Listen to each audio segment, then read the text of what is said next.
ધોરણ 12 નામાના મૂળ તત્વો પ્રકરણ 6 ભાગીદારની નિવૃત્તિ અથવા તો મૃત્યુ।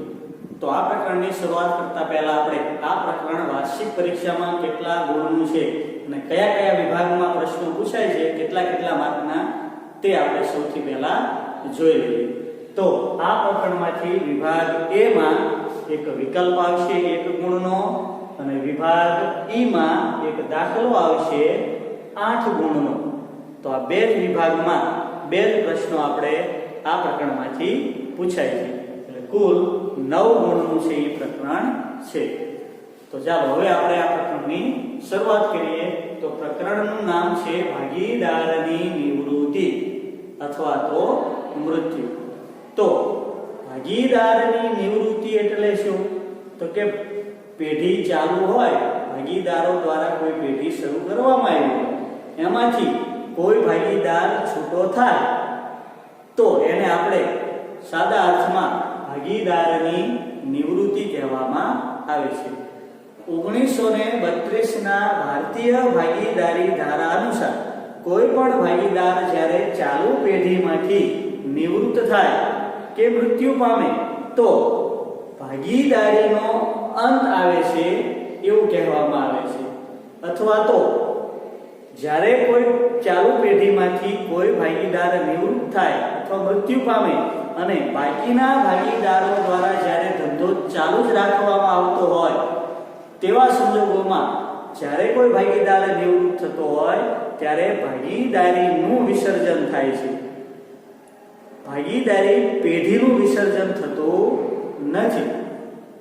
ચલાયો એટલે આ એક ખાસ યાદ રાખો કે જ્યારે કોઈ ભાગીદાર નિવૃત્ત થતો હોય ત્યારે ભાગીદારીનો અંત આવે છે, ભાગીદારીનું વિસર્જન થાય છે, ભાગીદારી પેઢીનું વિસર્જન થતું નથી, કેમ કે બીજા ભાગીદારો જે છે એના દ્વારા ધંધો અહીં શરૂ રાખવામાં આવે છે, ચાલુ રાખવામાં આવે છે।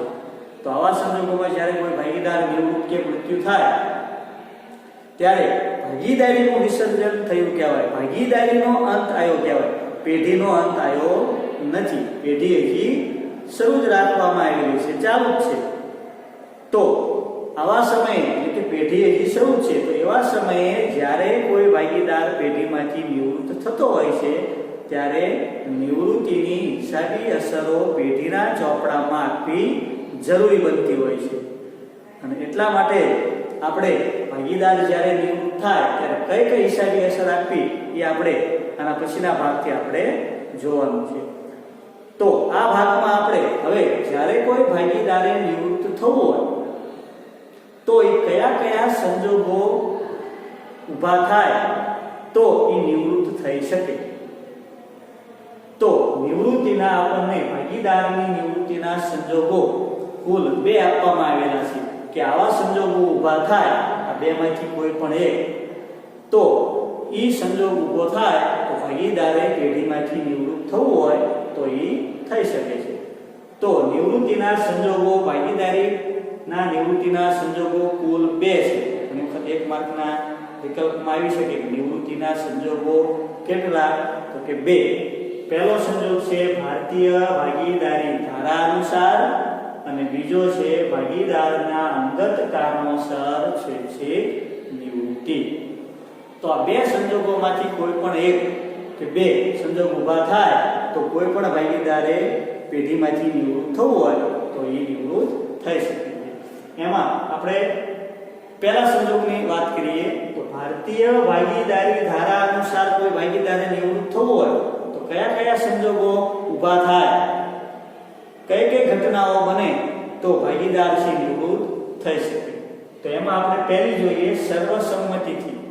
તો કોઈ પેઢીમાંથી કોઈ ભાગીદારે નિવૃત્ત થવું હોય તો જો બાકીના ભાગીદારો સર્વસંમતિ આપે, બધા જ ભાગીદારો સર્વસંમત હોય તો કોઈ પણ ભાગીદાર છે ગમે તે સમયે નિવૃત્ત થઈ શકે છે।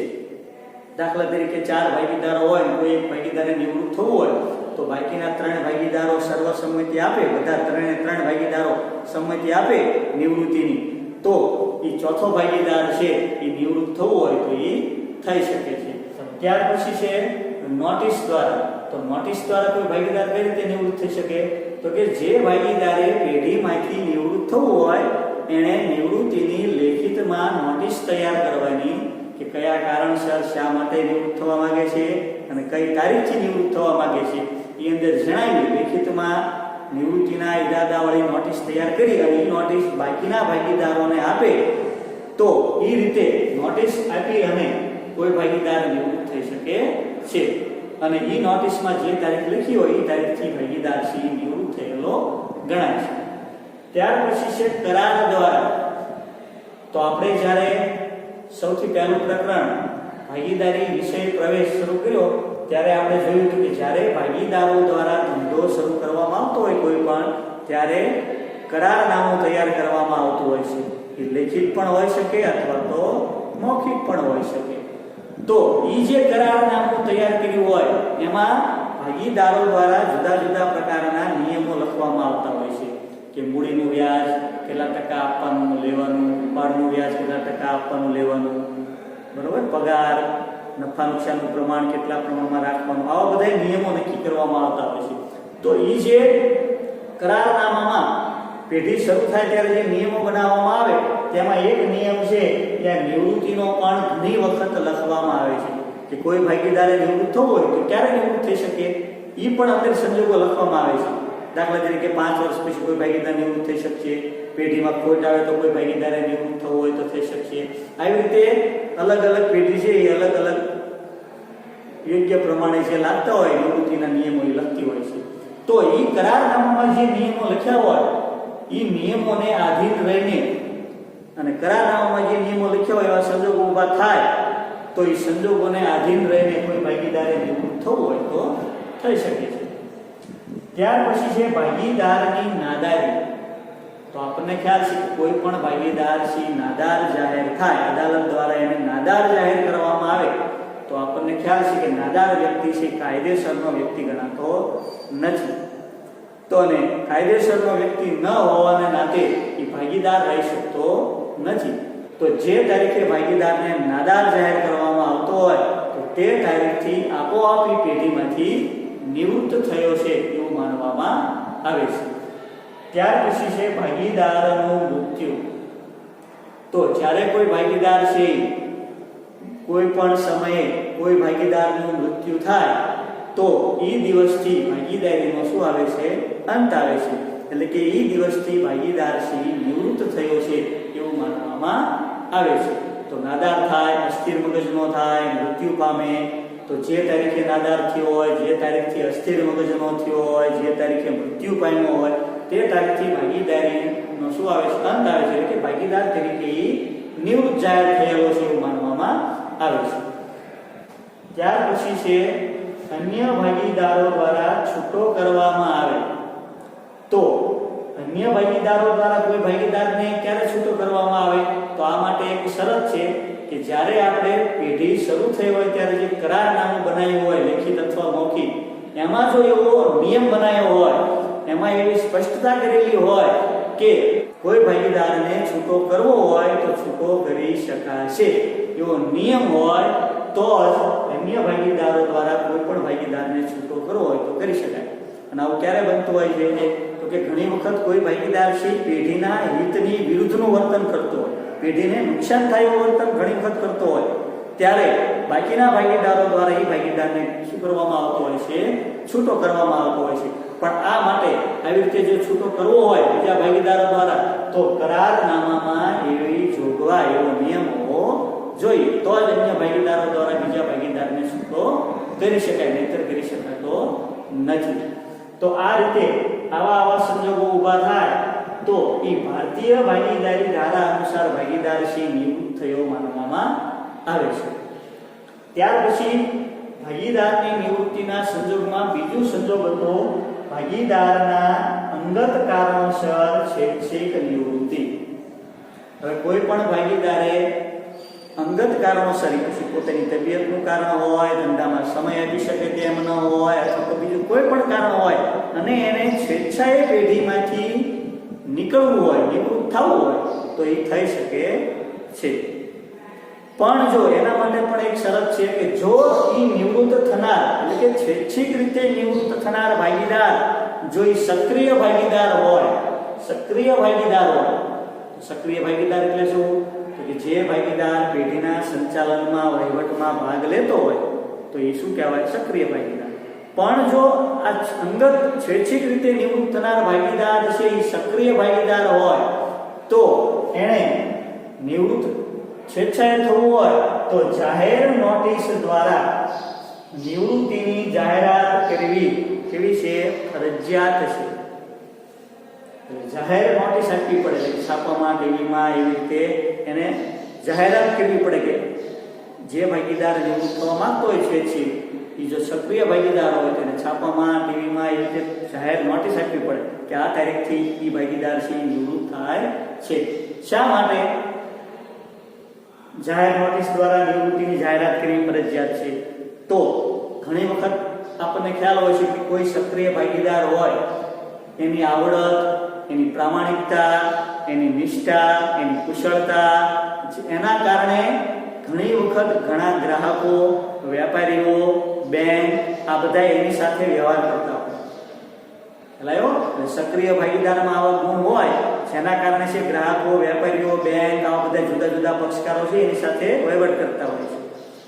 શા માટે વહીવટ કરતા હોય એની સાથે? તો કે એના ગુણને કારણે. હવે જો એ ભાગીદાર નિવૃત્ત થાય તો એ ભાગીદારે એ બધા પક્ષકારોને, ગ્રાહક, વેપારી, બેંક એ બધાને જાણ કરવી પડે કેમ કે એ બધા એના ગુણને કારણે એની સાથે, ધંધા સાથે વેપાર કરે છે, લેવડ દેવડ કરે છે. અને એટલા માટે સક્રિય ભાગીદારે જાહેર નોટિસ દ્વારા નિવૃત્તિની જાહેરાત કરવી ફરજિયાત છે. એટલે આવો પણ એકમાત્ર પ્રશ્ન આવે છે કે કયા ભાગીદારે જાહેર નોટિસ દ્વારા નિવૃત્તિની જાહેરાત કરવી ફરજિયાત છે? તો કે સક્રિય ભાગીદાર. એવો પણ પ્રશ્ન આવે કે સક્રિય ભાગીદારે જાહેર નોટિસ દ્વારા નિવૃત્તિની જાહેરાત કરવી ફરજિયાત છે કે મરજિયાત? તો કે ફરજિયાત છે. શા માટે જાહેર નોટિસ દ્વારા નિવૃત્તિની જાહેરાત કરવી ફરજિયાત છે? તો કે જો એ જાહેર નોટિસ ન આપે ને એમના બીજા ભાગીદારોને જાણ કરી અને નિવૃત્ત થઈ જાય તો એ તો જે તે તારીખે નિવૃત્ત થઈ ગયો, પણ પછી પેઢી દાખલા તરીકે ચાલુ જ છે અને પછી ભવિષ્યમાં પેઢીને દેવું થઈ જાય અથવા બીજા કોઈ કારણસર પેઢી બંધ થઈ જાય અને ત્રાહિત પક્ષ પ્રત્યે જ્યારે, ત્રાહિત પક્ષ એટલે આ ગ્રાહક, વેપારી, બેંક આપણે ત્રાહિત પક્ષ કહેવાય, તો જો એ નોટિસ આપ્યા વિના, જાહેર નોટિસ આપ્યા વગર નિવૃત્ત થાય અને પછી પેઢી ચાલુ હોય અને પછી અમુક સમય પછી પેઢી કોઈ કારણસર બંધ થઈ જાય તો ત્રાહિત પક્ષને જે આપવાનું થતું હોય, ત્રાહિત પક્ષ પ્રત્યેનું જે દેવું હોય, ત્રાહિત પક્ષ પ્રત્યેની જે જવાબદારી થતી હોય એમાં પણ એનો ભાગ ગણાય છે. એટલે કે પૈસા ગ્રાહકોને, વેપારીઓને, બેંકને કદાચ કંઈ દેવાના થતા હોય કે બીજી કોઈ જવાબદારી અદા કરવાની થતી હોય તો એ નિવૃત્ત થઈ ગયો હોય છતાં એના ભાગે જે દેવું કે જે જવાબદારી આવતી હોય એને નિભાવવી પડે છે, ભલે એ નિવૃત્ત થઈ ગયો છે તો પણ. એટલા માટે જાહેર નોટિસ દ્વારા સક્રિય ભાગીદારે નિવૃત્તિની જાહેરાત કરવી ફરજિયાત છે. હવે જ્યારે કોઈ ભાગીદાર નિવૃત્ત થતો હોય એ કોઈ પણ સંજોગ હોય, ભારતીય ભાગીદારી ધારા અનુસાર હોય કે અંગત કારણસર હોય, તો ભાગીદાર જ્યારે કોઈ નિવૃત્ત થતો હોય છે ત્યારે બાકીના ભાગીદારો ધંધો શું રાખતા હોય છે? મોટા ભાગે શરૂ રાખતા હોય છે. અને આવી રીતે જ્યારે કોઈ ભાગીદાર નિવૃત્ત થાય અને બીજા ભાગીદારો ધંધો શરૂ રાખતા હોય ત્યારે પેઢીના ચોપડામાં જુદા જુદા પ્રકારની હિસાબી અસરો આપવાની થતી હોય છે. તો કઈ કઈ હિસાબી અસરો આપવાની થાય છે એના વિશેની ચર્ચા છે આપણે આવતા ભાગમાં કરીશું.